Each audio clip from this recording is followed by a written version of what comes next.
1940 ခုနှစ်ဩဂုတ်လအတွင်းမှာဆိုဗီယက်တပ်ဖွဲ့ရဲ့ထမင်းချက်ဖြစ်သူ11 Soldat ဟာတောအုပ်တစ်ခုထဲမှာတရင်အတွက်နေ့လယ်စာဟင်းချက်နေခဲ့ပါတယ်။အဲ့ဒီအချိန်မှာဂျာမန်တင့်ကားတစ်စီးဟာသူဟင်းချက်နေတဲ့နေရာစီကိုတစ်စီးတည်းဦးတည်မောင်းနှင်လာခဲ့ပါတယ်။တခြားစစ်သားတွေအနားမှာမရှိတဲ့အချိန်မှာ Soldat ဟာထွက်မပြေးပဲရဲရဲဝံ့ဝံ့ရင်ဆိုင်ဖို့ဆုံးဖြတ်ခဲ့ပါတယ်။သူဟာလက်ထဲမှာရှိတဲ့ရိုင်ဖယ်တစ်နက်တစ်လက်နဲ့ပစိန်တစ်လက်ကိုကင်ပြီးတင့်ကားစီကိုအော်ဟစ်ကာပြေးဝင်သွားခဲ့ပါတယ်။အဲ့ဒီနောက်တင့်ကားပေါ်ကိုခုန်တက်ပြီးတင့်ကားမှ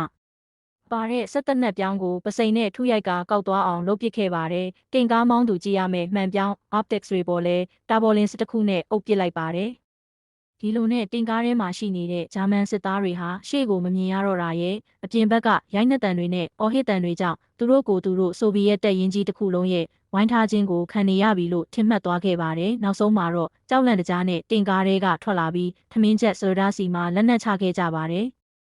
ဒီအမခန်းလုပ်ရဲ့ကြောင့် 11 Soldat ဟာဆိုဗီယက်ပြည်ထောင်စုရဲ့အမြင့်ဆုံးဂုဏ်ထူးဆောင်ပွဲဖြစ်တဲ့ Hero of the Soviet ရန်ရင်ပွဲကိုရရှိခဲ့ပါတယ်။နောက်ပိုင်းမှာသူဟာထမင်းချက်အလုပ်ကနေတိုက်ခိုက်ရေးစစ်သားအဖြစ်ပြောင်းလဲတာဝန်ထမ်းဆောင်ခဲ့ပြီးစစ်ပွဲပြီးဆုံးတဲ့အထိပါဝင်ခဲ့ပါတယ်။ဒါကြောင့်တတိဆိုတာအစစ်မြင့်လက်နက်တွေရှိနေမှပေါ်ထွက်လာတာမဟုတ်ပဲကိုယ့်ရဲ့တာဝန်နဲ့ရင်ဆိုင်ကြုံတွေ့လာရတဲ့အနေရဲ့အပေါ်ဘလို့တုံ့ပြန်မလဲဆိုတဲ့စိတ်ဓာတ်ပေါ်မှာပဲမူတည်နေတယ်ဆိုတာဒီထမင်းချက်ကြီးကသက်သေပြသွားခဲ့တာဖြစ်ပါတယ်။